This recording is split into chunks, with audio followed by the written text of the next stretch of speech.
pour ton temps, mon boy. Peace, guys. Yo, what's up, Charles? Là, qu'est-ce que tu fais, là? Spoil-nous tes affaires, là. Qu'est-ce que t'es en train de fabriquer, Charles Jourdain? Comment je fais pour changer ma caméra de bord? Je peux-tu? Attends, je vais y aller de même. Gros, j'ai manqué mon vol, man, au PI. Oh non. Le vol, il part du PI, ils ont un aéroport, c'est ça? Ouais, quasiment. Non, man, j'étais avec Forrest Griffin, il est juste là. J'ai manqué mon vol pour Vegas. Check ça, je rentre dans le char que USC me fait venir parce que je suis allé à Vegas pour des affaires un peu confidentielles qui vont être annoncées bientôt, qui vont être vraiment cool. Puis là. T'es-tu dans le style jeu, man, qui sort? Ça peut avoir rapport avec ça, tout comme il y a d'autres choses intéressantes qui s'en viennent avec ça, parce que ça, je peux le dire, en fait. Ça, je vais le dire. J'étais dans le. J'arrive au PI, j'arrive pour Train. Puis là, il y a Danny Gay. Danny Gay, c'est le numéro 12 au monde en ce moment. Puis là, j'étais à côté de Cody Garbrandt, puis. Qui d'autre, c'est quoi le nom de l'autre fighter? Jamal Hill. On était tous dans le vestiaire, puis on chillait, on jasait. Puis là, Iggy rentre. Puis là, je parlais et tout avec Mike Malott qui était là avec Philly, man. C'est comme bizarre, tu sais, c'est tout du monde qu'on a comme cross-path, mais en tout cas, on est tous... Il est là avec American Top T, comment il s'appelle ces astuces saucés-là? Alpha Male. Ouais, Alpha Sauce. Mais là, c'est ça, ils sont là, puis là, on chillait, on parlait, puis là, Iggy, tu sais, il vient s'asseoir. Puis tu sais, on commence à jaser juste lui puis moi. Puis la conversation s'en va vers, genre, on va se battre. Puis tu sais, moi, c'était pas ça le but, parce que tu sais, comme j'ai dit dans la conversation, tu sais, t'es le A-side, t'es le numéro 12 au monde. Ça veut dire que je vais sauter par-dessus beaucoup de gars de rankings pour me rendre jusqu'à toi, etc. Puis lui, il dit, mais gars, ça fait du sens. Il dit, t'as gagné ton dernier, on était sur la même carte, j'ai perdu contre Bryce, t'es un hungry contender. Il dit, t'es le plus excitant en ce moment qui n'est pas dans le top 15. Fait que là, je suis comme, ouais, I get it, mais tu sais, en ce moment, les talks qu'on a avec les fighters, c'est que les fighters ne veulent pas venir à Toronto pour se battre. Puis lui, il a dit, moi, don't give a fuck. S'ils veulent faire ça à Toronto, let's go, mais s'ils veulent faire ça ailleurs, moi, je dis, moi, c'est pareil. Si j'ai un fight pour le rankings, c'est sûr que ça peut être au Texas, ça peut être à Vegas, ça peut être n'importe où. Le rankings va passer, c'est sûr, avant une carte à Toronto. Je pense à toutes les opportunités que je vais avoir avec une opportunité de même. Fait que là, il dit juste, c'est quoi le nom de ton manager? Fait que là, je dis, c'est Stéphane Patry, nanana. Il dit, parfait. Fait que là, les managers, ils ont get in touch. Puis là, ils sont en train de parler avec Shelby, probablement pour set up cet affrontement-là. Je ne sais pas si ça va être à Toronto ou pas, mais peut-être que je vais avoir ma chance à Dan Higay, qui serait un bon combattant. Parce que, tu sais, si tu regardes le top, mettons, les gars avant lui, tu as Caceres. Caceres, il a le bras brisé.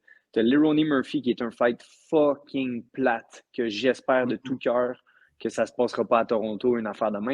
Il ne fait rien, il attend, il calf kick, il explose, puis il ressort. C'est tellement plate de se préparer pour un gars comme ça que je me suis dit, oublie ça, je ne veux pas mettre ça à Toronto, ce serait plate pour les fans. Après ça, c'est qui le numéro 13? Je ne sais même pas c'est qui le numéro 13, mais on a regardé les noms. Sinon, il y avait Nate Landauer, Caceres, Cobb. Il y avait comme une coupe de names in the bucket. Danny Gay en faisait partie, mais je me suis dit, Chris, il est numéro 12. Je peux pas bypass personne. Mais là, il semblerait que M. Shelby est fortement intéressé par ce combat-là. Puis en plus, c'est le 3e de mon contrat. Puis souvent, ils font step up le shit pour celui-là parce qu'après ça, tu as du poids dans balance pour renégocier un nouveau contrat.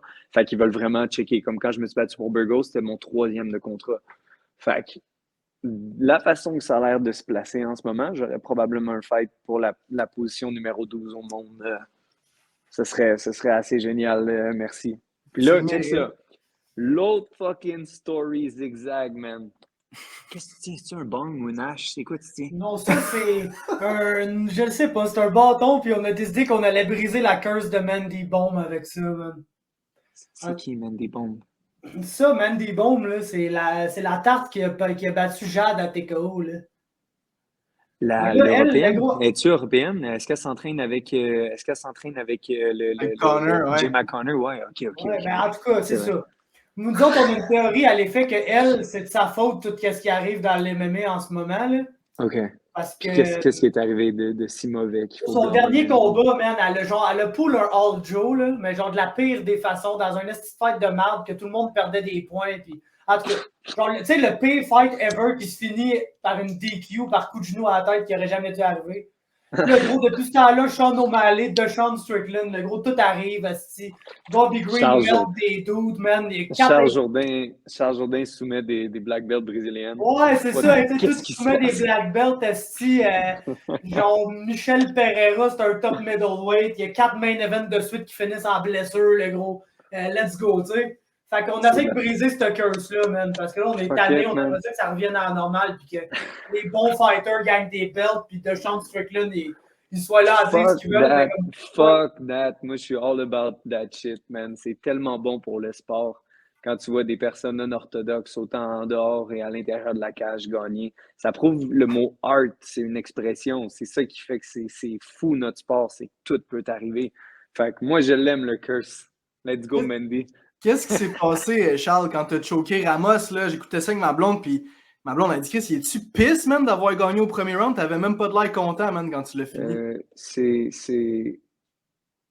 Quand tu cries, etc., c'est qu'il y a une certaine émotion qui sort du fait que t'as pas un manque de confiance, mais que tu te lances dans l'inconnu. Mais là, depuis le dernier combat à Paris, à quel point je m'entraîne fort, etc., j'arrive tellement stoïque avec une stratégie, ce que j'ai jamais fait avant, puis je vois que ça marche. Je vois que je suis sur la bonne voie. Puis on dirait que j'ai tellement vu ce moment-là arriver, je l'avais dit dans une interview avant, il va essayer de me shoot, parce que j'ai ressenti dans sa voix quand il a dit « Je vais strike avec Charles Jourdain, mais pour mettre toutes les cartes de mon bord, je vais quand même aller pour le takedown. » J'étais comme « Motherfucker, je vais prendre ta gorge. » Puis juste la nuit, j'y pensais, je rêvais à ça. J'étais comme « C'est sûr que je vais pogner son mec. » Puis quand je l'ai fait, c'est comme si il arrive de quoi que tu savais qu'il allait arriver. Fait que t'es pas comme yes, etc. Même quand j'ai reçu le bonus, c'était comme cool. Mais il y avait une grosse absence d'émotion pendant cette semaine du Fight Week-là et même après.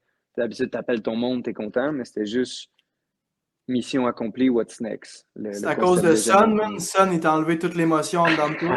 Son, c'est un putain de Jedi, man. Je suis content qu'il y ait eu une belle attitude comme ça pendant le Fight Week. Ça fait de quoi J'aime les gens qui ont de l'expérience dans un coin. Puis il faut pas que tu apportes des gens qui sont stressés puis qui ont peur, etc. Tu n'as pas besoin de ces émotions-là. Ou des gens qui sont overly excited. Puis là, on est en train de... Tout va bien. Tout se place bien, mais il y a un énorme travail derrière tout ça. Puis, check ça. Tantôt, j'arrive. Je m'en vais à l'aéroport. Je parle avec le driver, fucking cool guy, UFC. Il arrive tout le temps avec des gros Cadillacs. M'apporte à l'aéroport. Parle avec le gars super cool. On parle de plein de choses. Bon, me serre la main. J'y donne un tip. Je sors. Je prends mon billet d'avion. Fuck, j'ai pas mon phone. Ah, ben, c'est pas grave, je vais le texter. J'ai pas mon phone. Ah, c'est pas grave, j'ai pas mon phone. Je capote, man. Pour vrai, là, ça, c'est une putain de réalisation. Là. Je suis incroyablement dépendant de mon phone. Si ce serait genre arrivé quand je m'en vais à l'épicerie ou peu importe, I don't care. Je suis proche. Mais là, j'ai perdu mon phone à Vegas. J'ai un plane à prendre. Puis là, en plus, il y a comme la petite idée en tête. Peut-être que je ne l'ai pas oublié dans le char. Peut-être que quelqu'un me pickpocket. Après ça, t'es comme fuck, man, s'il est bon, il y a accès à ma crypto, il y a accès à mes. Gros, oublie ça, la panique raide. D'habitude, je panique pas. Encore une fois, gars, je peux être stoïque dans un octogone, mais là, je viens de perdre mon fond, je viens de perdre mes bases. Fait que là, ça se fait pas. Fait que là, je suis comme. Là, je sors dehors. Là, tu me vois arriver, tête rasée, tout dans le cou, la barbe. Hey, can I borrow your cell phone? Mine is. Puis là, ils sont comme. Le monde a peur de moi. Ils sont comme, gros, fuck you, je te passe pas mon téléphone. Hey, calme-toi, le gros, je fais de la UFC ici. Ouais, c'est ça. Yeah! Fait que là, je parle à un petit Mexicain, il me dit non, tu sais, j'ai juste 10 minutes dans mon téléphone encore d'appel, je peux pas te le passer, mais viens-t'en. Fait que là, il me monte un téléphone d'urgence. J'appelle Claire, man. Elle me dit non, il est encore à l'hôtel. Parce que la localisation, elle, qu'elle avait, il était à l'hôtel. Je suis comme, je l'ai-tu oublié à l'hôtel? Je sors dehors, là, je suis comme, regarde, c'est pas grave, je vais caller un Uber. J'ai pas de téléphone! Gros! Tu peux rien faire sans téléphone, le gros. On est tellement là, je regarde. Absolument, on est complètement dépendant, man. Là, je panique. Fait que là, je suis le même, fuck. Là, je vois un gars sortir du Uber, man. Fait que là, genre, j'arrive, je me mets à côté de lui comme si c'était un taxi, je rentre dans le Uber, puis là, il est comme, what the fuck? Fait que là, je dis, dude, I'm giving you an address. Puis là, je me rappelais, ça s'appelait Spring Hill. Fait que là, on s'en va là-bas, là, je vois le temps passer, je suis comme, man, c'est sûr, je manque mon plein. J'arrive au Spring Hill, je dis, hey, si j'ai laissé mon téléphone ici, elle dit, non, il est pas là. Je rappelle Clarence avec le téléphone de là-bas. Tu sais, tu dois prendre le téléphone de la place, là, hey, man. Là, je suis comme, là, Clarence, il faut que tu me dises, il est rendu où? Elle dit, il est rendu au T-Mobile Arena. Je suis comme, What the fuck? Finalement, j'appelle un taxi. Le taxi m'apporte au PI. J'arrive au PI, je raconte la situation. Je parle avec UFC Travel. Il contacte le gars. Le gars dit oui, j'ai le téléphone. Là, mon plane est parti. Là, je suis comme, aïe, man, ça va me coûter 1 000. Si repogner un flight to Montréal. Peut-être qu'il n'y en a même pas. Tu sais, demain, je dois être à Ottawa pour un séminaire. Puis demain matin, puis samedi matin, je dois être là pour les boys qui s'entraînent pour un fight. Là, je capote. Fait que là, finalement, UFC m'ont booké un flight à 11h. Fait que là, gros, je suis ici au PI. Je mange toute la bouffe de Trifecta Meal, des Prime Energy. Gros, j'ai rempli mon backpack, man. Là, la fille m'envoie, tu sais, je vais get des massages, je fais du sauna, etc. Je suis comme genre dans un 5-star athlete hotel. Fait que là, je suis good. Puis là, j'ai vu, je vois que Carabine m'envoie un lien. Puis je suis comme, tu m'envoies un lien, pourquoi? Mais dis, on fait un podcast. Je suis comme, oh, Chris, au moins, ça va faire de quoi à faire. Fait que nous voilà, je suis pogné au PI encore pendant 3-4 heures à bouffer sur le bras de Dana White, ce que j'aime faire.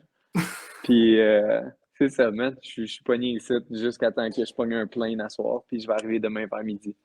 Moi, quand on avait été voir ton fight à New York, à Long Island, j'avais perdu mon téléphone au UBS Arena pendant le weigh-in. Terrible.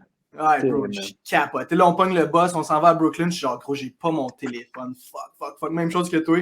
Je me dis, peut-être que je l'ai oublié à l'aréna. Le lendemain, on se pointe. Le jour du combat, je vais voir un petit dude qui travaille là. Je pense que j'ai perdu mon téléphone. Il voit que je parle français. Il est comme, on l'a, le gros. Il part dans l'UBS Arena. Ça prend genre 20 minutes. Il revient me voir. Il me donne mon téléphone. J'étais genre, what the fuck. Après ça, je vois Charles Jourdain péter à gueule à Shane Burgos. Le gros, c'était parfait. Ouais, un 2 rounds. J'ai perdu mon téléphone à Vancouver. Ouais. Moi, j'ai perdu mon téléphone à Vancouver dans la rue à genre 7h30 le matin quand tout le monde va travailler. Là, j'arrive, je m'en rends compte tout de suite. Fait que je passe, je fais le chemin inverse. Mais tu sais, gros, c'est sûr que mon téléphone n'est pas là.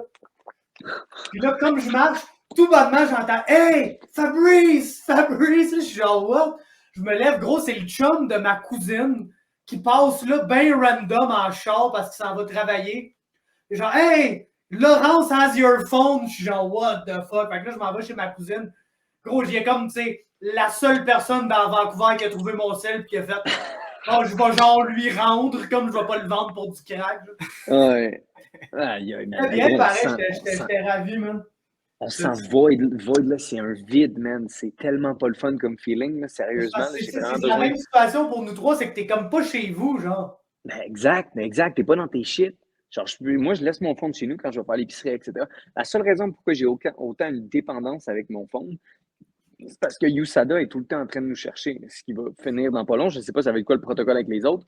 Mais gros, combien de fois là, j'ai eu des strikes parce que je n'étais pas là quand ils me demandaient d'être là? Surtout avec une fille, man, je suis sûr qu'elle a perdu sa job parce que Donna de USADA, elle a vraiment pété sa latte. C'était une hostie de folle. La madame qui venait chez nous là, pour me tester. C'est une keb? Ouais, c'était une madame du Québec. Okay. Mais tu sais, blue hair, féministe à fond, elle me détestait, etc. C'est tes préférés déjà à la base. Hey, oublie ça, man. Oublie ça pendant le COVID. Là. Fallait, à un moment donné, elle a demandé à Clarence de sortir de l'appartement. Parce que j'ai quand même un gros appart. Puis elle voulait que Clarence sorte parce qu'elle portait pas un masque. Je suis comme, madame, gros, t'es chez nous. Là. Madame, pas un masque. C'est pas genre à la famille à Clarence, l'immeuble? Hein? L'immeuble dans lequel tu habites n'est pas genre à la famille à Clarence? Non. C'est à la famille, à la conjointe, à mon père. C'est à eux l'immeuble. Okay, à ton père. Puis, mais ouais, il y avait un family link. Mais tu sais, c'est parce que là, elle me menaçait, genre, je te teste pas si elle met pas un masque. Puis tu sais, moi, au début, je suis comme compliant parce que je suis comme, gars, tout le monde est fou. Je vais pisser dans le cup, elle va crisser son camp, etc. Je suis compliant, etc. Jusqu'à temps, même, qu'il arrive à 5h du matin, à un moment donné. Puis la pandémie, tu sais, ça commence à finir, puis tout, tu sais, no one gives a fuck à un certain point. Puis là, elle arrive, puis là, elle commence à me jouer l'affaire du masque. Hey, mon gars, j'ai tout viré à l'envers, mon gars. J'ai crié après, mon gars. Je l'ai pas lâché, la tabarnak. Puis j'ai vraiment, je me suis, tu sais, d'habitude, je suis très calme, mais elle va aller chier, man, avec ses techniques d'intimidation de, ben parfait, je vais mettre un manquement, puis tu vas faire ton drug test, puis tu n'auras plus de job pendant 6 mois, puis tu vas payer une, tu sais, vraiment tout le temps, madame menace. Ouais. À un moment donné, je me suis dit, est-ce que je suis vraiment une bitch? Non. Là, j'ai dit, madame, non, t'as pas compris, man, t'es pas chez vous ici, là. Si tu veux que je mette un masque, tu vas calisser ton camp de chez nous. Je vais faire. Hey, man, j'ai appelé Donna, la fille du USADA. Hey, man, elle a take care of shit. Genre, parce qu'à un moment donné, la madame, là, elle arrêtait pas de me mettre des manquements. Parce qu'à un moment donné, elle s'est pointée au Sherbata, puis j'étais pas au Sherbata, puis je m'étais niqué le pied la veille au BTT. Fait que je peux aller faire les conditioning le matin, mais techniquement, sur mon schedule, c'était supposé être là. Je gage, je vais être là dans 1 heure. Elle dit, si t'es là dans 1 heure, je te mets un manquement, puis boum, tu es suspendu. Là, elle commence avec ses menaces. Je dis, OK, parfait, là, je t'ai curé. Quand j'ai appelé Donna, la femme, la fille qui travaille avec Jeff Nowitzki, mon gars, elle a storm tout dans le fond. USADA paye le CCES, qui est le Centre des éthiques des sports, blablabla, du Québec. C'est eux autres qui testent les athlètes au Québec. C'est comme un contracteur indépendant de USADA. Hey, mon gars, ils se sont appelés, m'ont fait des lettres d'excuses. Ils disent, vous auriez dû nous le dire d'avance, M. Jourdain, que c'était pas la première fois qu'elle était désagréable. On a eu beaucoup de plaintes envers cet agent-là, nanana. Une Geneviève du cégep du Vieux-Montréal, une vache, mon gars, là, de quoi de vraiment pas drôle. Un moment donné, je parlais avec le gars était fucking drôle, parce qu'il y a tout le temps un gars qui vient avec. Puis là, il dit, cher Jourdain, un homme, tu viens-tu d'assumer mon genre? Je suis un hélicoptère Apache 728, pas un homme ni une femme. Hey, mon gars, ben, je trouve ça crissement pas drôle ce que tu dis. Mais je dis, ben, ton opinion, je m'en calisse un peu parce que oublie pas que tu es une femme et ton opinion vaut rien. Là, je disais, sans joke, bien sûr, mais en même temps, j'ai peut-être été un peu loin là-dessus. Là, je pense pas que l'opinion des femmes vaut rien, absolument pas. Je suis pas misogyne à ce point-là. Mais c'était juste un peu genre pour break. Genre, OK, j'ai comme voulu tester un peu les limites. Là, puis peut-être j'ai été un peu loin sur celle-là. Je l'avoue. Mais elle a crissement pas aimé ça. Puis là, depuis ce temps-là, elle me lâchait plus. Là. C'était tout le temps elle, mon agent. D'habitude, c'est tout le temps du monde random, jusqu'à temps que Donna appelle justement à l'UFC. Puis elle a fait perdre sa job à cette petite chienne-là. C'était vraiment une vache. Alors, gros, je te dis, là, j'étais à ça, mon gars, d'être suspendu par USADA, puis je dois payer une amende de genre 10. Tout ça parce qu'elle maïssait. Je te dis, elle me détestait, cette madame-là. OK, j'ai peut-être donné une couple de raisons de m'haïr, mais ça, tu sais. À la fin de la journée, tu sais, tous les autres agents que j'ai, genre là, maintenant, j'ai un petit couple, là, c'est 2 personnes qui viennent me tester, man, sont fins, ils rient, man, on dit des jokes, on a du plaisir, man, on fait le test pipi, on s'en va, puis tout, tu sais, tout est good. J'ai tout le temps eu des bons agents jusqu'à temps que je rencontre cette vache-là qui, j'espère, a perdu sa job parce qu'elle était vraiment pas professionnelle, méchante, mesquine, man, abus de pouvoir, tu sais, quelqu'un qui a jamais eu d'autorité dans sa vie, puis là, maintenant qu'elle en a un peu, elle va l'abuser. Mais man, elle faisait tout le temps ça. Moi, me faire menacer, là, de me faire suspendre de ma job et tout, ben tabarnak, au début, man, je me pliais, puis j'étais comme, gars, passe par-dessus. Ben, à un moment donné, non. À un moment donné, non. Madame, là. Fait que, tout ça pour dire... C'est un drôle de power trip à avoir, là. Genre, moi, ben, je c'est que tu as le contrôle sur quelqu'un. Comme... Exact, tu as le contrôle sur ma job. C'est ça que les leftistes weak people, ils font. Ils vont aller avec la destruction de réputation. Tu sais, je vais appeler essaye d'appeler Dana White. Appelle Dana White pour lui dire que Charles Jourdain devrait perdre sa job parce qu'il a dit des commentaires X. Il va raccrocher, man. He doesn't give a fuck. Mais tu sais, il y a du monde que leur job dépend du fait qu'ils doivent se comply à des bullies comme ça. Des gens qui disent, ben parfait, je vais appeler ton boss, je vais lui dire que tu me non-genré. Puis là, ton boss te donne la merde à cause d'une affaire de même. C'est fucked up. Anyway, ça s'en va dans une grosse spirale classique Charles conspirationniste, etc. T'as-tu vu, Charles, la win à Barbossa l'autre jour? Tu vois, t'as bien recalibré le sujet. Non, j'ai pas vu. J'ai entendu dire que le premier round était fucked up, puis après ça, Barbossa est revenu avec des heel kicks, etc. C'est sûr que je vais l'étudier bientôt. C'est-tu ton dream fight, genre le numéro 1 dream fight dans l'UFC, si tu es une Barbossa? Mon number 1 dream fight, c'est Max Holloway. Je pense que Jourdain Holloway, ça pourrait être un nasty fight. Malgré le fait que Barbossa, il a un bon striking, il est plus conservateur dans ses attaques, tandis que Max, c'est volume. Puis vous savez, c'est un gars de volume, vous l'avez vu avec Shane. C'est genre, pack, je te frappe, tu me frappes. Puis ça fait un nasty fight. Je pense que moi puis Max Holloway, ça pourrait être... En fait, demain matin, tu me demandes de me battre pour la ceinture ou contre Holloway, je prends Holloway. Absolument. Je suis un gars comme ça, je suis un gars de défi, puis je pense que à mes yeux, à moi, Max, c'est le meilleur fighter sans être nécessairement le meilleur mixed martial artist. Je pense que Volkanovski, il a un fight IQ vraiment hyper développé qu'on va voir ce week-end. Mais je pense vraiment que le meilleur fighter en ce moment chez les poids plumes, c'est Holloway. Je pense il se fait pas out-fight. Il se fait out-point, il se fait out-strategize, mais tu peux pas out-fight Holloway. Puis moi, j'aimerais ça, essayer de-out-fight Holloway. Ça pourrait être de quoi. Génial. Tu tripes-tu autant sur le downfall de Shane Burgos que moi, man? Non, et c'est un père de famille, man. C'est que je gars, suis il a hater fait. pour rien, man. Ça m'arrive pas, mais j'ai comme de quoi contre Shane Burgos depuis ce Ben, c'est correct, check, j'ai de quoi contre la madame qui me menaçait de perdre ma job et des affaires de même. Là. C'est normal, il y a tout le temps des gens qui que ça marche pas. Mais Shane, dis-toi, c'est un dad. Il a décidé de lâcher le legacy pour aller à PFL. Qui va à PFL? Personne va à PFL. Il a décidé de lâcher son legacy pour faire plus d'argent pour sa famille. J'ai eu une interaction avec lui, puis c'est ça qu'il disait. Il dit à la fin de la journée, là, mon legacy, I don't give a shit. Il dit, je veux que mes enfants, man, ils aient tout ce qu'ils ont besoin. Puis je pense qu'il n'est même pas sur un win-win fight. Shane, il fight, puis il y a un full purse à chaque fois. Moi, je pense que c'est 200 ou 250 000 flat, genre. Qui est fucked upment good pour lui. Puis ça, c'était un publicity stunt de PFL. C'est quand le monde dit, il paye plus. Dude, fuck off. OK? Oui, c'était lui qui bat Oli, ses posters, man. T'avais Shane Burgos, toutes les astis. Genre, voici tous les champions de la PFL et Shane Burgos, mais pas Oli, genre. Ouais, tu sais, l'affaire avec Oli, c'est que c'est pas le plus marketable non plus. Tu sais, il y a Québec is back, tabarnak, puis tout, tu sais, il joue avec certains trucs, mais Oli, c'est pas le plus expressif. Tu sais, il n'y a pas la personnalité de la plus expressive, même si c'est en termes de talent, il est incroyable. Tu sais, il a trouvé son centre. Là, tu sais, il est gaucher, il a quelques attaques de striking qui fait absolument bien. Son petit left hook over, son straight, puis son kick. Le reste, il fait des entrées takedown. Tu sais, il a trouvé une formule pour gagner. Fait que Oli a sa place à l'UFC. Pas à l'UFC, excuse-moi, à PFL. Parce qu'il y a le style. Il y a un style pour nullify, un peu comme Giorgio Petrosian en kickboxing. Giorgio Petrosian, si vous ne savez pas, c'est un gars qui va nullify toutes les attaques. En ce moment, on a Chingy Alezov qui est champion du monde à One Championship. Puis c'est un gars qui s'est fait battre à Bellator Kickboxing par Giorgio. Giorgio, il est juste une façon de t'empêcher de l'attaquer. Puis ça, c'est un peu comme ça que je pourrais comparer Oli en ce moment. Oli a atteint son prime physique. Il a eu un gros bagage d'expérience UFC. Là, boum, il s'en va à PFL, puis il domine, etc. Puis tu sais, il est baraqué, il a trouvé son style, il est dans son prime physique. Puis là, probablement que c'est son dernier combat qui laisse sous-entendre que c'est de quoi de fort intéressant. Mais quand les gens disaient « Ah ouais, Oli va vendre. » Personne ne va me venger. Là. J'ai pas vu Oli comme un héros. J'ai vu Oli qui veut faire du cash, qui veut fight. J'ai vu Shane qui veut faire du cash puis qui fight. That's it. Il n'y a personne qui est venu me tenir la main ou me venger. Je ne suis pas Mary Jane, j'attends que Spider-Man vienne me sauver. Je suis good. Non, man, mais les gros, faut que je te le dise, c'était bon en crise parce que dernier round, Oli le backpack, puis à la fin, Shane Burgos, il était en tabarnak, puis j'étais genre, hey, mais c'est comme un peu ironique, mon gars, man. Absolument, genre, un peu ironique.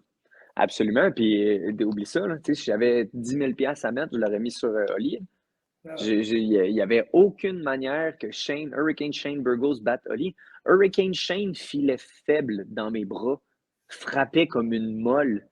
Tout le monde ne pas le prend pour un « Hey man, j'ai mangé ces shots. » J'étais là « Aïe, aïe man, tu frappes vraiment pas fort. » Puis Oli, puis moi, là, on doit avoir 30 livres quasiment de muscles de différence, même si on est à une catégorie près. Là. Oli, c'est un gros Christ de gars. Là.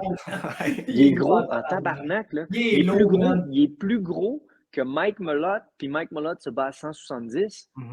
Je te jure, là, j'ai vu Mike hier, on était ensemble, on chillait, puis tout, puis, tu sais, on est dans le vestiaire, on change, etc. Puis je regardais son frame, ça a l'air bizarre, je regardais un gars dans le vestiaire, mais tu sais, tu regardes son frame, puis j'étais comme, il est big, mais Oli Aubin est encore plus gros que ça. Il est fucking plus gros, même. Mais Oli, tu sais, je l'ai croisé souvent, on s'est vu souvent. C'est un fucking monstre. Fait que quand le monde disait, ben là, tu sais, Burgos, c'est quand même you. I don't give a shit. Oli allait l'écraser. Oli l'a écrasé, puis that's it. On to the next. Quand ils ont essayé de faire une histoire comme quoi ils m'avaient vengé, j'étais là. Non, tu sais, tout le monde roule sa business, puis tout le monde va bien. Tu sais, j'ai pas eu un orgasme quand Oli a gagné. J'étais comme good for you. Bon, ça nous prend des storylines. Laisse-nous avoir nos storylines. Il a vengé Jourdain, gros. C'était nice. Le Québec était heureux, man. Québec is back, tabarnak. C'était bon. Bonne fête, Kevin. Continue comme ça, gros. Puis tout le monde était heureux, tu sais. Ouais, mais check PFL. Est-ce que PFL, ça dépend de ton style? Il y a des styles qui sont bons pour aller à PFL, comme le style de Oli. Mais ça dépend de ton style, ça dépend de ton gérant, ça dépend de ses thèmes parce qu'ils peuvent te disqualifier pour faire passer Burgos. Exact. Puis check, ils sont là à dire, ils payent mieux que. OK. il donne des millions à la fin de l'année. Ça, c'est génial. Don't get me wrong. Mais le gars là, qui ouvre ta carte, le Brésilien, là, qui commence son fight à du 2-2, là, Ouais, c'est 2000 fights, 2000 show-up, 2000 wins. Là. C'est 4000 piastres. Hein. C'est fuck all. Fait que, tu sais, je comprends leur publicity stunt qui essayent de jouer un peu avec les émotions du monde en disant regardez en haut. Mais check, en haut, les tops de l'UFC font bien plus que les tops à PFL. Ça c'est indéniable. Puis les gars en dessous, à l'UFC, font plus que les gars en dessous à PFL. Fait que ça, des fois, il faut faire un petit peu plus de recherche avant de dire, ben là, eux autres sont meilleurs. Non, ils sont meilleurs pour certains styles de combattants. Check, je suis même pas dans le cercle de PFL, là, mais c'est sûr qu'il y en avait beaucoup d'Américains là-dedans qui souhaitaient que Burgos y pète Oli. Parce que Burgos est plus marketable que Oli. Ben oui, ben La oui. raison pourquoi. Puis tu sais, Oli, fucking sacoche. C'est sûr qu'il gagne son prochain, là. Sûr. Ça reste le fight game, on sait pas ce qui peut arriver. Mais Oli a le style, mon gars, pour t'empêcher. C'est pas un style qui impose, c'est un style qui t'empêche de faire ce que tu veux faire. Puis là, quand t'es fru, t'essaies de faire de quoi, puis là, boum, il te cote par-dessus. C'est comme un peu un moustique. Puis là, genre, ça passe, puis t'es comme, tabarnak, il est où, man? Puis à un moment donné, boum, il va te stung, baby. Moustique, c'est tough, c'est bizarre à dire, mais dans le sens où Oli, il a un sale contrôle de la distance. Il est fort comme un cheval. Tous les gens qui se sont entraînés avec lui, ils ont dit, man, c'est un monstre physiquement. Il y a tout pour lui d'être dans ce type de tournament-là. Tandis que quand tu as ce style-là à l'UFC, check qu'est-ce qu'ils ont fait. Tu te rappelles l'autre Canadien, Jérémy Kennedy? Jérémy Kennedy, man, a gagné genre 5 fights à l'UFC. Il a perdu une fois contre Volk. Il a perdu une fois contre Volkanovski, puis ils ont crissé Kennedy dehors. C'est fucked up, ça, là. Parce que l'UFC, ils ont une différente vision. Ils aiment le spectacle, ils aiment les finishes, ils aiment les gars qui sont hungry de pousser plus. Fait que, tout dépendamment de ton style, choisis ta destination. Il y a beaucoup de fighters qui sont faits pour aller au PFL, puis il y a beaucoup de fighters qui sont faits pour aller à l'UFC. Do your thing. À la fin de la journée, t'es payé, puis gros, YOLO, man. On a juste une vie à vivre. Fais ce qui te rend heureux. Va faire ton cob. Pense pas trop à ta legacy parce que c'est pas comme ça que tu vas nourrir tes enfants. Tu vas nourrir tes enfants avec ton cash. Fait qu'assure-toi d'avoir un bon manager. Fais-toi payer à gauche ou à droite, mais fais-toi payer. Puis je veux pas que tu en veuilles au monde d'être un autre fighter oublié parce que, check, tu passes là, dans l'allée des belts puis des posters de l'UFC. Je te dis qu'il y a plein de monde qui sont même c'est qui s'est battu à UFC 86, UFC 113, UFC là. Tout le monde finit par être oublié. Le monde Aldo, ah ouais, Aldo va être dans le jeu. Oh, mais j'étais comme tabarnak, Aldo, c'était notre héros, là. C'est des frissons, il rentrait sur Run This Town, mon gars de Rihanna puis Jay-Z, puis Kanye, mon gars, j'en shakeais, là. Quand il s'est battu contre Connor, puis tout, boum, le legacy fou, vanish. Parce qu'il descend à 135, il se fait wrestle par Merab, etc. Fait que tout ça pour dire, arrêtez de vouloir faire ça pour les autres. C'est pas une bonne idée. Faites-le pour vous. Get paid. Tu sais, comme Connor disait, get in, get rich, get out. Ça, c'est la façon de le voir. Fais le plus de cob que tu peux. Parce que ce qui est plus important, c'est pas ce que les gens pensent de toi, la publicité, etc. C'est ce que ta famille puis les gens autour de toi pensent de toi. Puis ça, c'est tout de quoi que tu apprends avec de l'expérience. Ça me rend moins fringant, ça me rend moins sauter sur les médias, etc. I don't care. Je pense à mon bateau puis je navigue, that's it. Yeah. La semaine passée, tu disais que tu étais le Canadien avec le plus d'expérience dans l'UFC, puis tout le monde était comme non, c'est John Makdessi, mais Makdessi vient de se faire coller dehors. Ouais, mais moi, c'est plate, mais j'avais le insight avant. Mais tu sais, quand le monde me collait sur mes stories ou tout, ouais, mais puis tu sais, j'avais pas le genre, ouais, mais il a perdu sa job. Tu sais, je n'allais pas faire ça. Mais moi, je le savais. Puis je pense même que Faber t'a dit quelque chose à propos de ça. Ça se peut-tu? Non. Je sais pas, mais j'ai vu un commentaire passer à un moment donné, puis j'étais comme, est-ce que je vais être le gars qui va annoncer que le gars s'est fait sacrer dehors? Non. Est-ce que je me réjouissais de ça? Non plus. Mais je trouvais juste ça ironique que malgré le fait que je suis le plus jeune Canadien, j'aille le plus de fights. Est-ce que je suis le plus jeune? Ça, je sais pas. Canadien, ouais. Je pense que oui. Et je pensais que Jasmine Juvadikis était plus jeune que moi. Tabarnak, fucking 35 ans. Ouais, vieux, il a genre 33, 32 ans. Ouais, exact. Quand j'ai vu ça, j'étais elle a l'air tout jeune, elle a l'air d'une gamine. C'est peut-être Mike qui est le plus proche de toi. Parce que Yohan, il est dans la trentaine, Barrio, il est dans la trentaine, Seri Siddiq vient de signer aux Contenders, il a genre 28-29 ans, le quoi de même. Gros, t'es arrivé à 23 ans, en plus, là, genre, t'étais tout jeune, le gros, là. Ça va faire 5 ans dans pas long ton combat contre Morgan, man, à TKO. 5 ans, genre, en décembre. Là. Est-ce que je suis weird si je le regarde encore, puis je suis comme, c'était tellement fucked up comme finish, fucked up d'aller chercher la ceinture, fucked up que le Sandbell hurlait de même. Des fois, là, genre, je vais péter une bulle, puis tu sais, je regarde des fights cool comme avec Romero, ou ceux-là avec Morgan, mais les autres fights, ils ont comme peu d'importance pour moi, mais celui-là, là, contre Alex, là, c'était comme le fight que le Québec voulait depuis C'est longtemps. un estime moment dans, genre, mettons, l'histoire des arts martiaux mix au Québec. C'est rare que t'as comme deux gars qui sont genre des tops dans la même division. C'était lui ou c'était moi. Genre. C'était lui ou c'était moi. Tu sais, quand je vois Alex, exemple, tu sais, il a perdu contre le Mexicain puis tout, puis je suis comme le destin m'a choisi cette nuit-là. Parce que sinon, Alex gagnait. Je me reclaquais des contenders.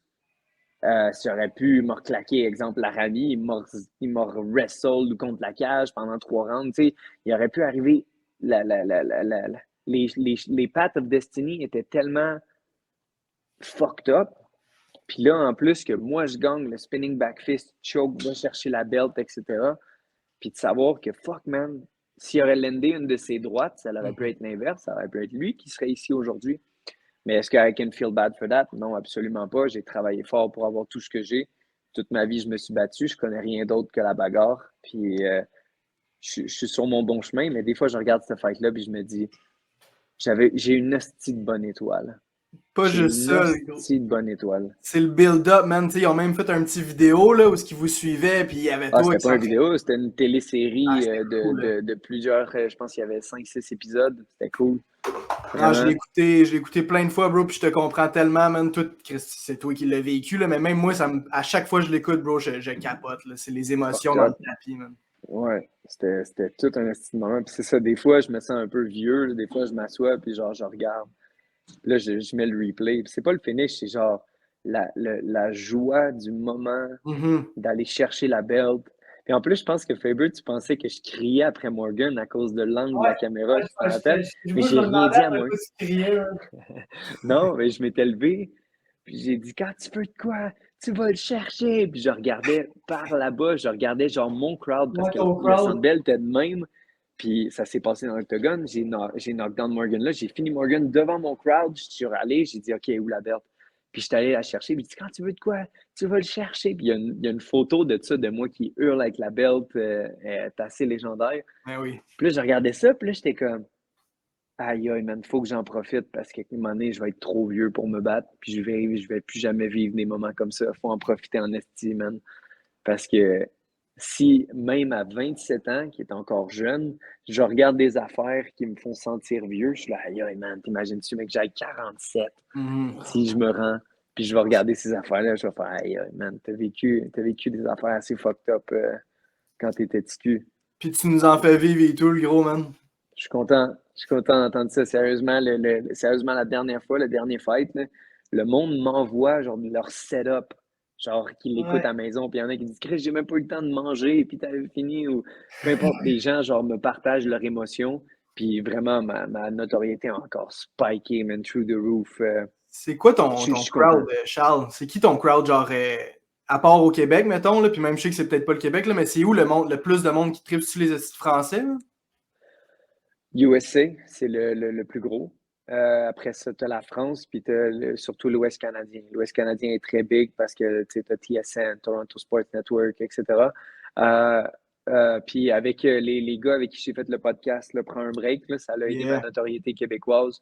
Puis ça, je suis grateful de ça. On a créé du bon contenu. Les commentaires étaient très positifs à l'égard de mes propos pendant l'interview. Puis, tu sais, je leur fais comprendre aussi, tu sais, je suis pas un influenceur. Je suis un gars qui se bat dans une cage, puis il faut bien faire attention parce que faut pas mixer les deux. J'ai jamais voulu être une vedette. J'ai toujours voulu être un esti de warrior. Puis là, vu que Faber l'a dit, mais que on peut bien le souligner un peu. J'étais effectivement ici pour créer mon avatar dans le jeu. On garde ça low-key encore un petit peu parce qu'ils vont faire un bundle. Genre, il y a juste moi et Mike Malotte, dans le fond, au Canada, qui vont le faire. Puis c'est ça, man. Je pense que dans le temps, les guerriers avaient comme des statues d'eux autres. Mais là, moi, je vais avoir ma digital statue. Je vais comme avoir mon digital footprint in the world. Parce que je me dis que mes enfants vont pouvoir jouer avec moi comme personnage dans un jeu vidéo. Puis ça, c'est quand même de quoi je suis très fier. C'est la seule raison pourquoi je vais acheter le jeu, c'est d'être pour ça, le gros. Attends, ils vont sûrement me flipper des copies. Là. Tout le monde, tu sais, j'en ai parlé à 2-3 de mes amis. Ils disent comme, je vais acheter le jeu. Je dis, attends, s'ils me donnent des copies, je vais vous les flipper. Let's go. Hey Charles, tu pars quand tu veux, gros. Je veux pas que tu rates ton autre avion, man. Non, moi, je suis chill. Si vous voulez parler d'autre chose, go for it. Ben oui, j'ai une autre question pour toi. Vas-y. J'ai une autre question pour toi. Gros UFC pay-per-view samedi à Abu Dhabi. Tu t'es déjà battu à Abu Dhabi, puis genre, tu sais, c'est comme, il y a un aura spécial autour de Fight Island à Abu Dhabi, puis tout. Puis je me demandais un peu, qu'est-ce que tu retiens de cette expérience-là? Pas nécessairement de ton combat contre Joshua, mais genre, en général, t'as-tu bien aimé? Je pense la plupart du monde n'aime pas ça aller à Abu Dhabi. Qu'est-ce que tu retiens de ton trip là-bas, toi? Je retiens que c'est violent là-bas. C'est fucked up. Les fans là-bas sont spéciales un peu. C'est pas dans mon top crowd favori. Je pense que les Coréens étaient mon top 1 des types de crowd, leur énergie et leur respect pour les arts martiaux. Yeah. Mais non, je sais pas, c'est spécial. Il y a de quoi que. Tu sais, c'est de quoi que c'est une place où la religion est très importante là-bas. Tu sais, il y a des gros problèmes avec ça en ce moment dans le monde. Puis ça se ressent, tu sais, c'est des gens qui ont une différente vision du monde de nous. Puis je sais pas, c'est dur à expliquer. C'est autant que c'est cool, autant que c'est spécial. Mais il y a aussi, quand tout est allé, c'était la COVID et tout, genre. Absolument, mais quand même, il y avait quand même un crowd parce que même si c'était la COVID, c'était quand même, je pense que les Nail Boys étaient là, puis tout, il y avait quand même du monde à ce moment-là. Mais genre, la bouffe, était-tu bonne? Genre, ouais, non. Après ton fight. Je vois ce que tu veux dire. L'ambiance est cool. Le heat là-bas, la température est pas le fun. Dégueulasse. Comment? Ça doit être dégueulasse, man. C'est pas le fun parce que c'est fucking sec. C'est dry. Genre, c'est pas t'es en Thaïlande humide, tu t'es bien, etc.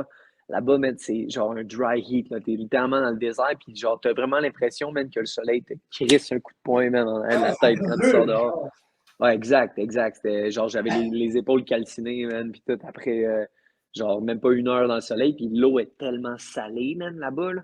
Tu sais, d'habitude, l'océan, c'est salé, mais là-bas, c'est comme fucked upement salé. Genre, l'eau est vraiment spéciale. Fait que, puis, non, c'était cool, mais pas ma best fighting experience. Tu irais pas là en vacances avec Clarence non plus, genre. Fuck non, man, il va falloir qu'il apporte son kit, son hijab. Son sauna suit, Non, mais c'est pas la destination que je retournerais, mais pour venir à la carte en fin de semaine, ma foi, pas très intrigante, dû au fait que les gars ils ont changé. Tu sais, je pense pas que je pense que Khamzat va ragdoll Kamaru avec ses vieux genoux. C'est ça, c'est soit Hamzat ou c'est soit les genoux qui pètent. Là. Ouais, exact. Je pense que Khamzat va péter les genoux. Khamzat est trop fort. Il est trop gros aussi. Tu sais, il y a eu du temps pour se builder un frame proper à 185. Tu sais, il s'en allait se battre avec Costa, là, mais je pense pas qu'il va lever Kamaru facilement. Ton doppelganger, ça, Hamzat Chimaev, mon twin.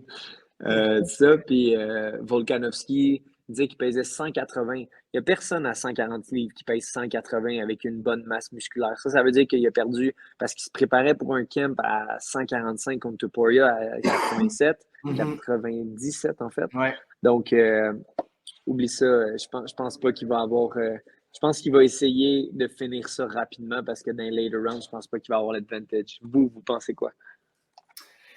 Hey, tu sais quoi, man? Moi, je pense que je pick Volk, man. Je pense que je pick Volk parce que le premier combat, ça a été vraiment surprenant comment, honnêtement, c'était genre quasiment Makhachev qui gagnait debout, puis Volk qui gagnait au sol, sauf peut-être le round qui a décidé de ne pas sortir du dos, puis juste crisser des coups de poing, là. Mais encore là, il y a du monde qui s'ostinait pour ce round-là, whatever. Puis je suis comme, il parle tellement toujours de ce combat-là, que d'après moi, c'est comme, il continue à genre train, puis se préparer en fonction de ce fight-là, puis j'ai pas l'impression qu'il va avoir besoin d'un gros ajustement debout pour avoir du succès là. Puis si le grappling est autant égal, c'est là que je me demande que ça va donner. Surtout que Chris, c'est comme Volkanovski, selon moi, c'est le top pound for pound au monde. C'est le meilleur fighter. Je sais que le short notice, c'est comme l'affaire qui joue le plus contre lui, selon moi. Mais si je sais que le reste du match-up, je sais pas, man. J'ai l'impression qu'il va mieux s'ajuster que Makhachev, qui est un petit bon fighter, mais qui veut pas mal à peu près toujours faire la même chose. Mais check ça, par le fait que tu es un gars qui a un excellent jiu-jitsu, puis tu connais le monde du jiu-jitsu, tu es d'accord avec moi que même des fois, malgré tes connaissances de la position, puis de la façon de t'en sortir, exemple, quand il va faire un double leg, tu es sur le dos, tu vas avec la main à l'intérieur, flipper, etc. C'est toutes des positions qu'on connaît, mais malgré le knowledge, est-ce que tu as l'habilité physique à appliquer ce knowledge-là?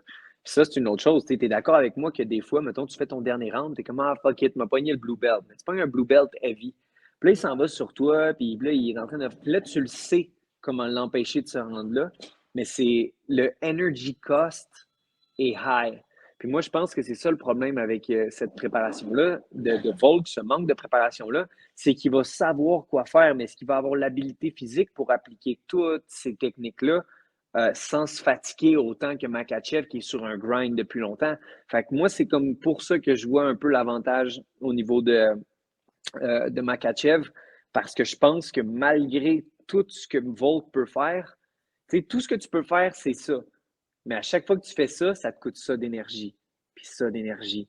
Puis ça, moi, j'ai aucun problème. Moi, je peux faire 20 rounds à me relever, etc. Mais c'est sûr que la dernière, ça va être pas mal plus tough me relever si jamais je fais une erreur. Tu me suis? Fait que ça va être est-ce que Volk va être plus en mode j'attends puis j'essaye de te sting par-dessus, ou il va être comme you know what, fuck it, puis il va commencer à throw down. Fait que c'est un gros what if, mais je donne un edge à cause dû à la préparation à Makhachev. Mais je vois quand même ce que tu veux dire. C'est bien expliqué. Ben, je pense que c'est la même. Je pense que Volk dirait la même chose que toi parce qu'il arrête pas de dire que il va gagner parce qu'il va finir Makhachev super vite, super rapidement. Fait que qu'est-ce qui va arriver la seconde où il clip, puis Makhachev il prend son punch, puis ça continue. Volk il va être genre fuck bro. Mon seul game plan que je pensais gagner, ça marchera pas. Makhachev pèse 3 tonnes, le gros, il va l'amener à terre, puis yes.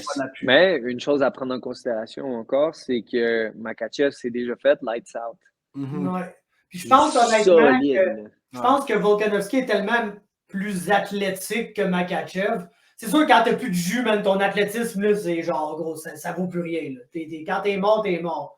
Mais hey, c'est vrai que le fait qu'il rentre et qu'il dise je vais le finir rapidement, c'est bizarre. Genre, c'est pas de la manière. C'est ça, il y a comme un urgency feeling. Ouais, on dirait c'est pas de la manière que j'approcherais ça, man. Absolument. Mais ouais, Charles, j'ai de quoi de un peu controversé pour toi, mettons. C'est un sujet qui fait parler de beaucoup de fighters. Je pense que tu en as déjà parlé à de maintes reprises, même durant ton dernier Fight Week. Là, on a eu Mick Dufort qui a fait quasiment un cri du cœur dans sa story par rapport à ça. Les médias ici, qui vous s'encalissent de vous autres. Là. Basically, il aime mieux parler d'un juge québécois qui n'a pas scoré le combat pour Kim Clavel que de parler de Joe DiBella qui est le meilleur kickboxer au fucking monde. Tout le monde s'encalisse de lui. Ben, gros, ce que je veux te demander par rapport à ça, gros, ce que je veux te demander par rapport à ça, c'est est-ce que tu penses que les médias sont morts puis que de te faire comme couvrir, d'avoir de l'exposure par des gars comme GNT, comme Absfan TV pour Mick, que ça, c'est genre plus important de nos jours que d'avoir ton petit crise d'article de merde dans le Journal de Montréal ou la presse ou whatever, genre. On peut passer énormément de temps sur le problème. Le problème, c'est qu'ils ne parlent pas de nous. Mais si on met l'emphase sur la solution, tu l'as dit, c'est les médias sociaux. Les médias sociaux font beaucoup plus parler.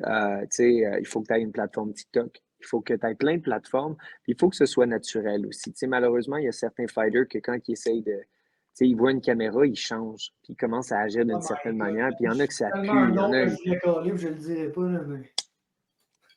free country, tu as le droit de le dire, Ah, mais il y en a qui se mettent à parler, genre comme si genre la planète leur devait quelque chose, c'est comme, attends une minute, OK?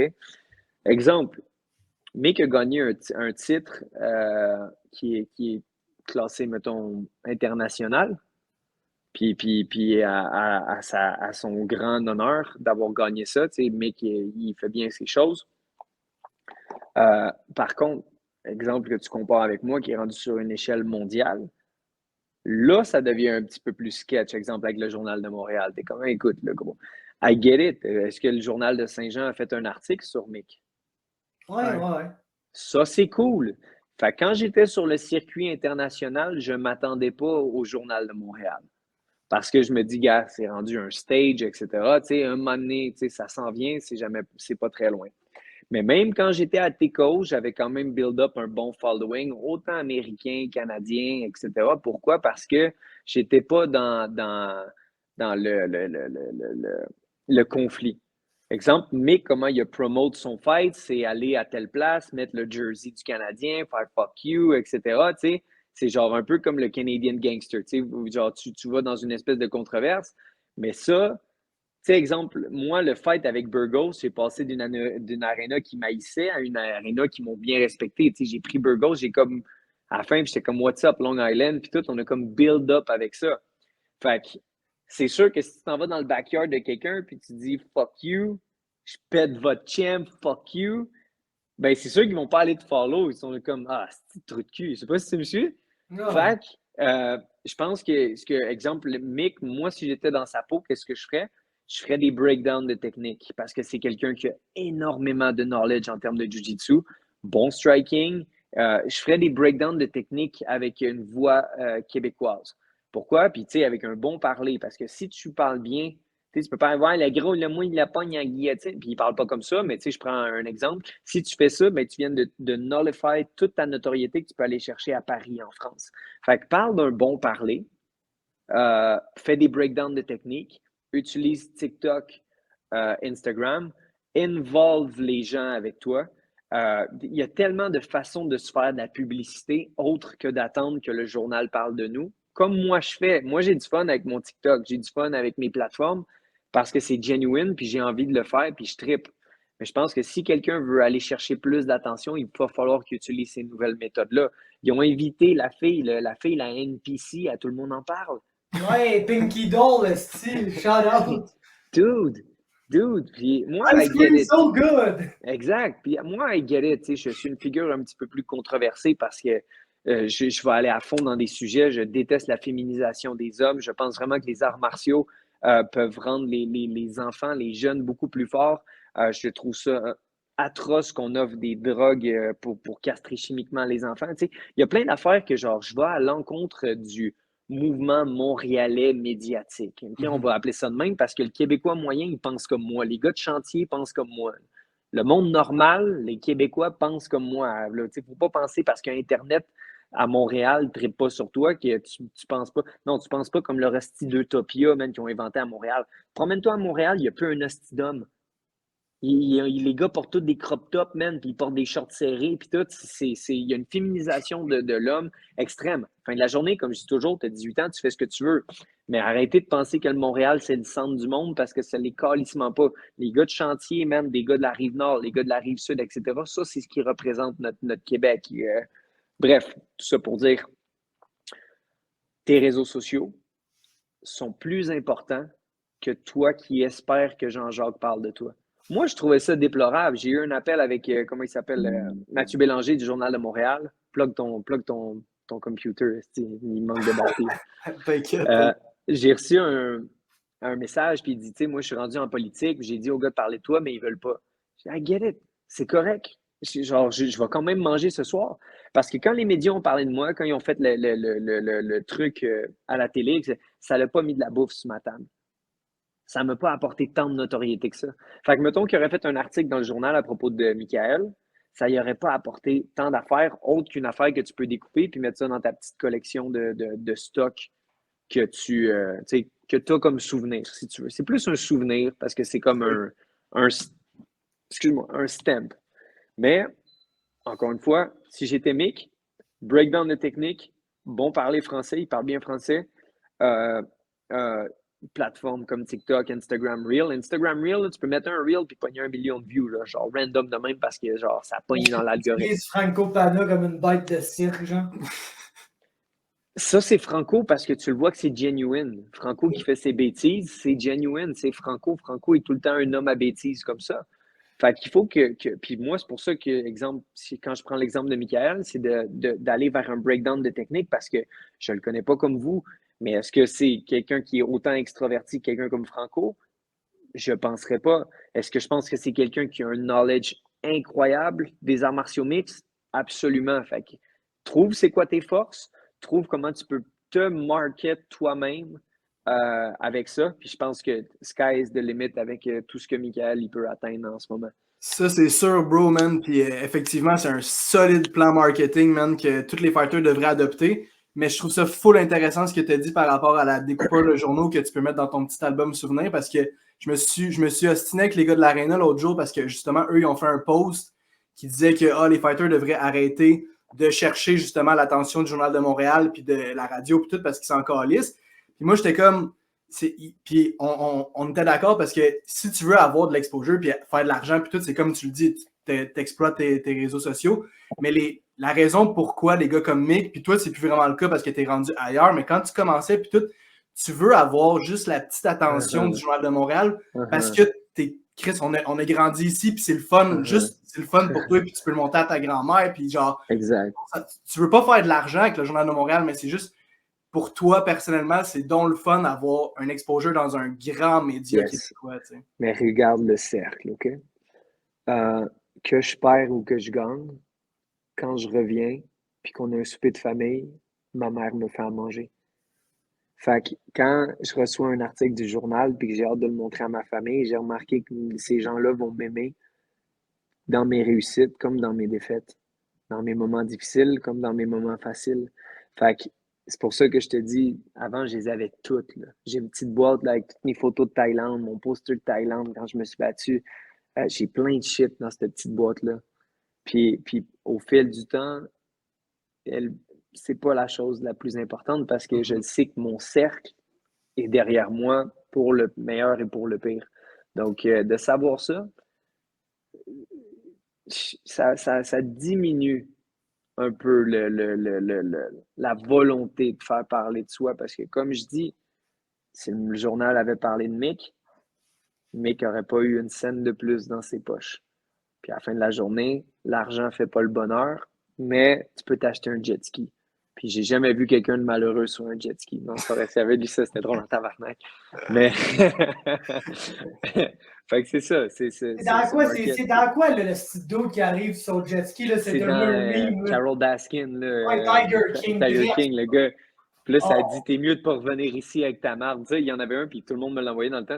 T'es mieux de pas arriver ici avec tes affaires de complotiste. Puis là, c'était moi qui reviens avec mes affaires de complotiste. Puis le gars, il arrive en jet ski. Là. Ah, le gros. On t'aime comme t'es, Charles. Des fois, ça entraîne je suis honnête. Je suis honnête. Le monde qui pense différent un peu, man. Pas parce que. Différent. Attends, c'est ça. Check. Non, c'est pas si différent que ça, bro, parce que le monde a peur de prendre position sur des choses parce qu'on va leur dire que tu es une mauvaise personne. Puis maintenant, on accorde plus d'importance à ce que les gens pensent de nous que ce que nous-mêmes, on pense de nous. Moi, à la fin de la journée, tu peux m'haïr, tu peux dire que j'ai pas raison, etc. Je pense que je fais le bien avec mon idéologie, qu'elle soit de gauche ou de droite ou peu importe. Si je sais que j'ai un impact positif chez les gens, je ne te laisserai pas changer ma vision de moi-même. Fait que t'as beau dire, ben là, Charles, laisse un enfant de 6 ans se prendre des drogues pour se couper la zob. Non, je pense pas que vous faites la bonne chose. Est-ce que je vais intervenir? Non, go for it, c'est toi le parent, etc. Fait que, tu sais, tout ce que je pense, tout ce que je dis, j'ai la possibilité de le dire parce que je peux pas être affecté par votre cancel culture parce que tu peux pas appeler mon boss. Tu peux pas appeler Dana et me faire perdre ma job et me faire passer pour un si parce que je ne suis pas un influenceur. Je ne suis pas quelqu'un qui risque de perdre des views puis des gens qui m'aiment si jamais je dis de quoi que vous aimez pas. Je sais pas si tu me suis. Moi, ma valeur vient du fait que je suis un esti de warrior, que je saigne dans une cage, puis qu'avant tout, c'est ça mon first love. Ça n'a jamais été une vedette. Fait que tout ça pour faire le parallèle sur tu peux ne pas penser comme moi.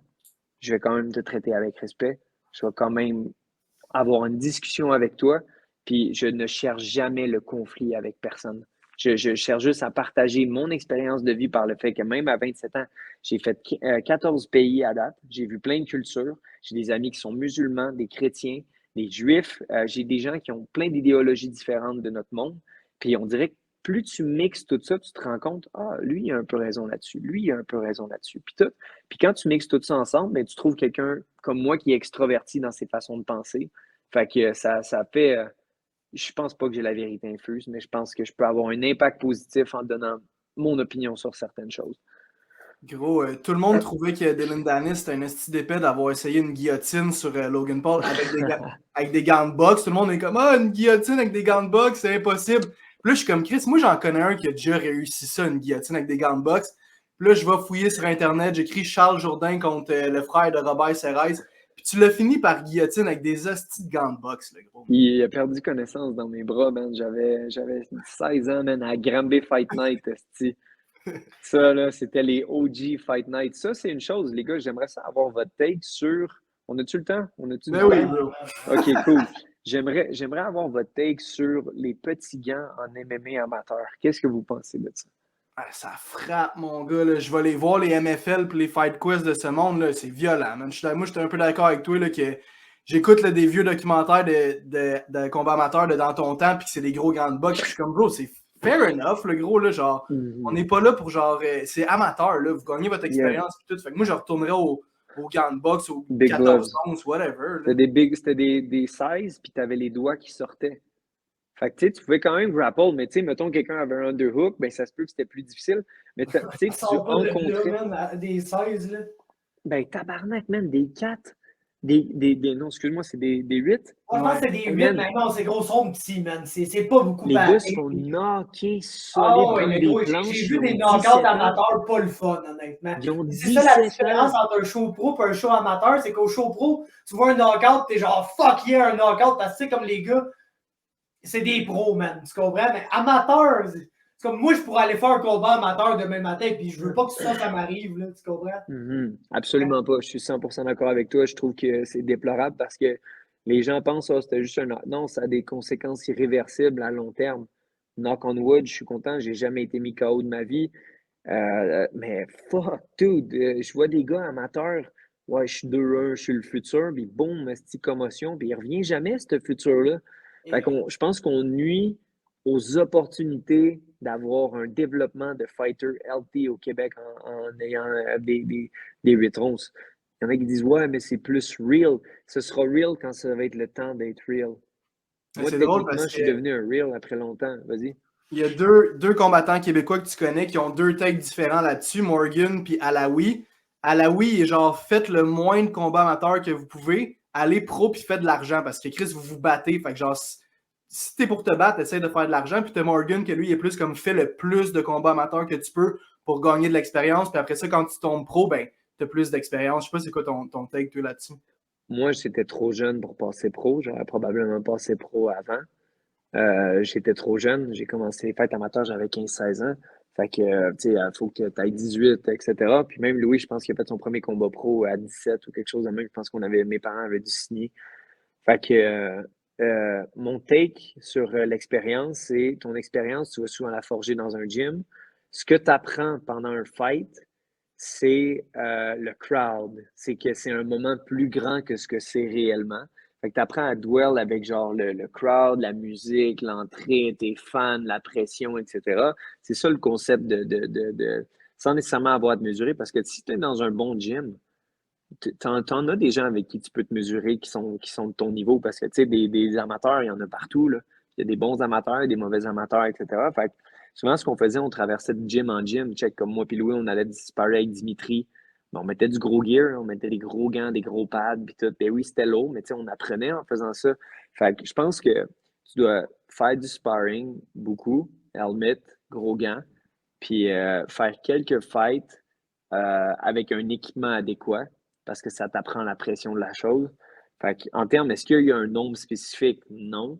Mais, mettons, moi, ce que je dirais, ce serait avant de penser pro, il faut que tu en aies au moins 5, puis qu'au moins tu aies un record positif. Après ça, tu peux augmenter, mais tu sais, tu peux pas arriver. Il y en avait combien, des 0,8 qui passaient pro, puis Kyle Vivian. Tu te rappelles-tu de Kyle Vivian? Kyle Vivian, man, c'est un gars là, qui était 0,8, un petit moustachu, mon gars. Ils l'ont donné à Sergio Pettis, ils l'ont donné à Zahabi, le petit frère Ayman. Tu sais, le gars s'est fait péter toute sa vie, man, par des future vedettes. Comme calice, man. C'est quoi ça? Ça et tous les mismatchs, man. Check Unified ce week-end. Ça a l'air. Pas ce week-end, dans 2 semaines. Je vais y aller parce qu'il y a beaucoup de gens du MMA Factor. Même pas MMA Factor, excuse. Le gym à Crew Jeff avec Matteo, etc. Il essaie de booker Matteo d'ailleurs sur la carte. OK. Fait que c'est sûr que je veux monter là. Mais tu sais, les match-ups, ils ont l'air cool. Un gars 2-1 contre un gars 2-0. Un gars 2-2 contre un gars 3-1. Tu sais, c'est jamais des styles de mismatch. C'est ça, là, ça commence à être vraiment pitoyable, man, ces affaires-là de mismatch complet. Puis tout. Il faut que tu ailles avec des fiches qui sont sensiblement pareilles. Ah, gros, je ne cacherai pas, j'ai pogné un sale down de MMA, moi, récemment, là, à cause de justement. Genre, gros, l'UFC, c'est de l'hostie de merde. Genre, les hosties de cartes au Apex, faut que ça arrête, c'est de la merde, il n'y a pas de crowd, ça fait chier. J'ai ça. Ouais, peut-être, mais gros, moi, personnellement, c'est comme j'ai. Quand il y a une carte au Apex, le gros, on dirait que ça me prouve que l'UFC s'en calisse un peu de ces fights-là. Puis ça me permet juste de faire d'autres choses en même temps que j'écoute. Puis le MMA local, ben, comme tu dis, tu sais, Mousseur, Samouraï, je suis commentateur, tout, fait que ça m'excite, c'est des gars que je connais, mais gros, les cartes à l'extérieur du Canada, genre moi, aller écouter une carte à 10h30 à Vancouver, le gros, pour checker le gros des hosties de fight que je peux te dire, gros, 2 mois d'avance qui c'est qui va gagner, de quelle façon, à quel temps, dans quelle ronde, genre, puis que je me trompe pas au final, j'ai eu raison dans tout ce que j'ai dit. C'est rough, man. Fait que t'as raison là-dessus, gros, ça prend. Il y a eu quelques cartes, on va pas se mentir, de samouraï, malgré le fait que t'aimes beaucoup les gars. Il y a eu beaucoup de cartes qu'on connaissait déjà l'issue sans même avoir à regarder. La seule controverse qu'il y a eu, j'étais pas là, je ne l'ai pas écouté, mais quand le Mexicain a battu Morgan, ça, je sais pas c'était quoi ce type de fight-là, etc. Mais ça a genre fait, c'était le seul que j'ai fait. Oh shit! Ça, c'est surprenant. La plupart, par contre, Danny Mallette gagne au KO en 30 secondes ou des affaires de même, c'est comme, on le savait. Tu sais, puis si tu ne gagnes rien d'autre que ton small purse, si tu bats pas quelqu'un qui t'a apporté une certaine adversité, tu ne vas pas grandir de ça. Puis ça, c'est un peu déplorable parce qu'on se dit, ben, le fighter, il grandira, mais qu'il arrive à l'UFC. Tu vas voir que l'UFC, là, à moins que tu aies une petite affaire spéciale, ils vont te calisser dehors parce que si tu arrives à l'UFC, regarde, je vais le dire ouvertement, Johan, il s'est battu contre des crises de bons gars, par contre, pour avoir sa belt à Cage Warriors. Là, il est arrivé à l'UFC, puis là, ça rush en esti. C'est pas facile, man, l'UFC. On peut être des fucking beasts sur le circuit ici. Puis t'arrives, check Morgan, etc. Tu sais, les gars que j'ai combattus, c'était des bons gars. Là. Puis là, c'était pas le top, mais il était bon. Laramie, il s'est rendu à l'UFC, etc. Tu sais, j'ai combattu des gars bons. Puis après ça, tu arrives à l'UFC, tu te rends compte que gros, ces gars-là sont rien à côté. Puis c'est pas un jab à Morgan ou peu importe, mais ces gars-là, l'UFC, c'est des hosties de monstres. Puis pourquoi j'ai pris Johan en exemple, c'est que Johan, en ce moment, je pense qu'il est 1-2. Là, il y a une autre chance, je pense, à Toronto. Puis probablement que si ça va pas bien cette soirée-là, UFC s'en débarrasse. C'est plate parce que Johan il est le fun à écouter. Pas seulement en tant que fighter, c'est quelqu'un qui a tellement de bonnes intentions. Puis ça, c'est rare que je dise ça des fighters. D'habitude, ils sont très self-centered. Mais lui, il a vraiment une intention de motiver les gens. T'sais, il fait des tours dans des écoles primaires. Il fait des capsules sur TikTok des fois que je vois passer. Puis je suis comme, good. Oui, ça pogne pas encore autant que ça devrait, mais c'est bon ce qu'il fait. Johan fait bien ses affaires. Puis je sais qu'il veut avoir un impact positif dans la communauté des arts martiaux. Puis ça, je respecte ça fois 1000.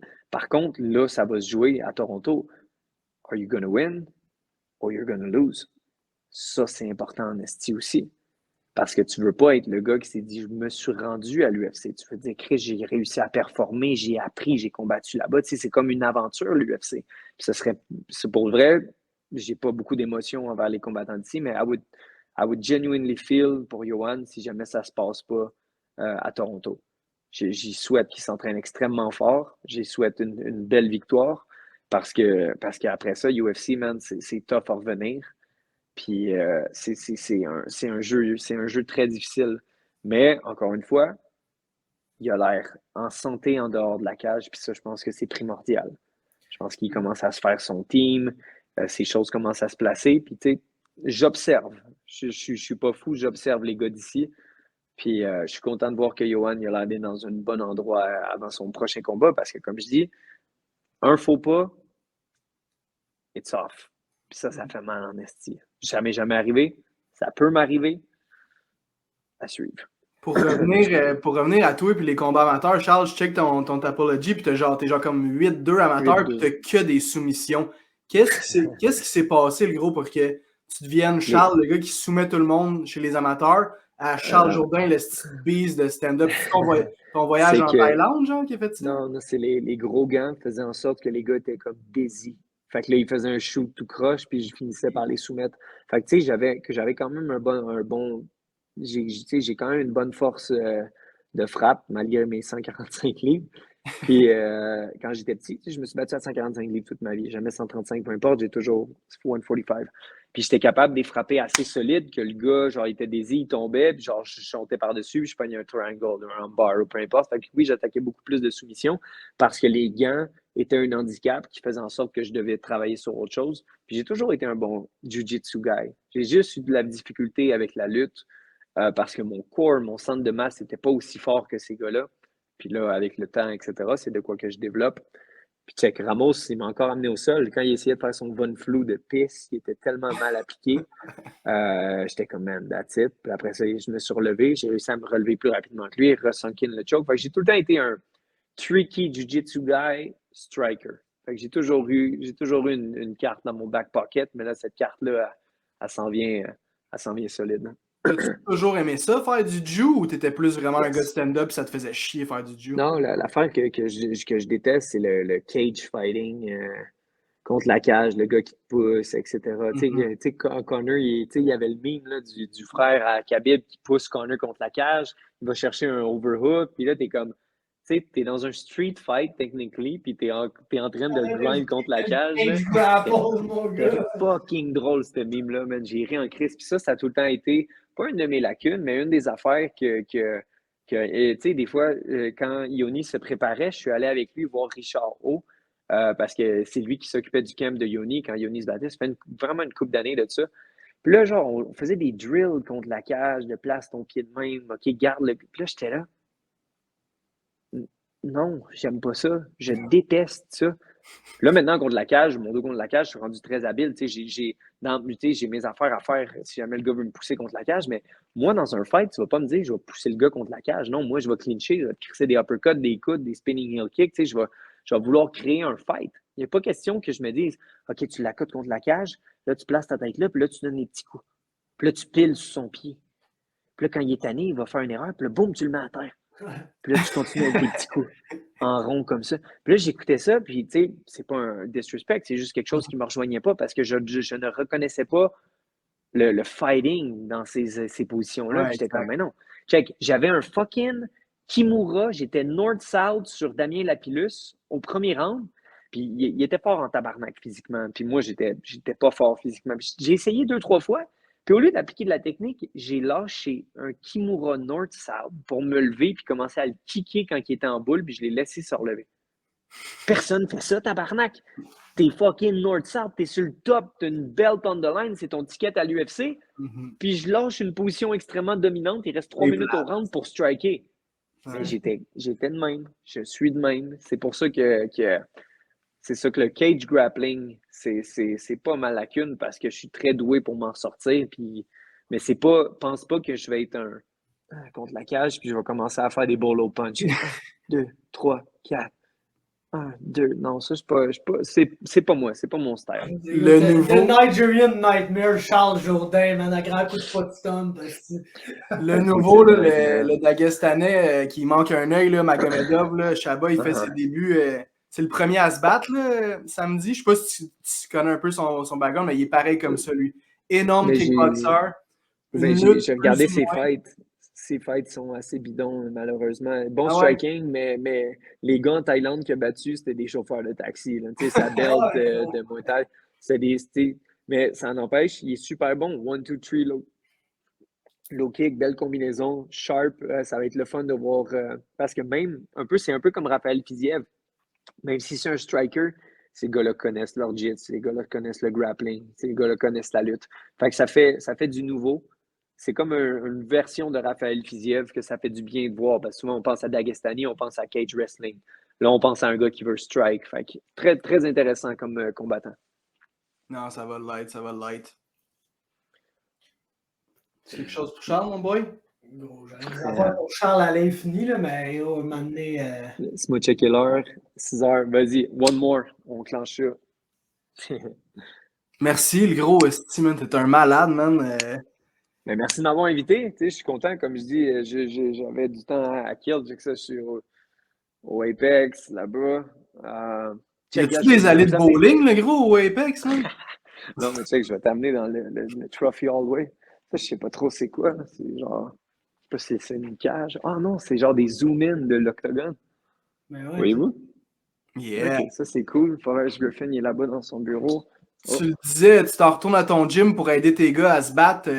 T'es rendu un coach, là, littéralement. Là, tu vas être dans le coin des Orsini. Puis tout, t'aimes ça, man, coacher tes boys? Slow down. Je suis pas un coach. Je suis un master. Non, c'est pas vrai. Attends, check ça vite, vite. Là. Vite, vite. Ça, c'est Morulo Bustamante. OK, check. Tu vois en dessous, ça, c'est Brazilian Top Team. BTT Royalty, man. Brazilian, exact. C'est lui. Ça, c'est le maître à Fabio, qui est mon maître à moi. Fait que là, c'est ça. T'as toutes les... If size matter, the elephant would be the king of the jungle. T'as plein d'affaires super cool comme ça. Fait que là, il y a d'autres offices. Ouais, c'est ça. Fait que si, mettons, tu vas checker là, j'espère juste que la porte ne va pas se barrer dans mon dos, man. Je vais être pogné au Apex. Me voyez-vous encore? Yes. T'es encore là, mon gars. OK. Fait que là ici, tu as le MMA side. Comment ça, il n'y a pas un jeu gros à cette heure-là dans le PI?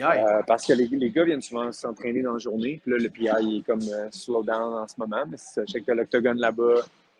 Puis tu as accès aux bags. Puis tout. Fait que ça, c'est comme... Puis après ça, check en... Oh, il y a peut-être des affaires que je peux pas montrer. Hein. Tu peux rentrer dans le room, c'est que tous les match-ups. Comment il appelle ça, le War Room? Le War Room, là. C'est quoi Andrew Tate? C'est ça le War Room, et tout? Ouais, exact. Ça coûte 10 000 $, join, je pense. Ouais, c'est pas trop. Je pense que j'étais embarré. Non, mais non, je sais pas, c'était bizarre sur le mur. C'était écrit Topuria, Max Holloway, UFC 297. Non, c'est pas vrai. Le gars, c'est un agent double, mon gars. Genre, il y a les posters déjà imprimés, fallait que j'en signe 1000 à l'heure. J'ai manqué mon flight pour vous donner des insights. On est rendu filtré, man. On va aller pleurer Hunter Campbell dans pas loin, man. Dans pas loin. Fait que c'est ça, mais il me reste encore un petit peu de temps à chiller ici, puis après ça, je vais head up to the airport. Je vais essayer de ne pas manquer celle-là. Ah, ben gros, merci pour ton temps, c'était fou, mon gars. Merci à vous autres. Max, il y a un MMA Hour québécois à soir avec tout le monde.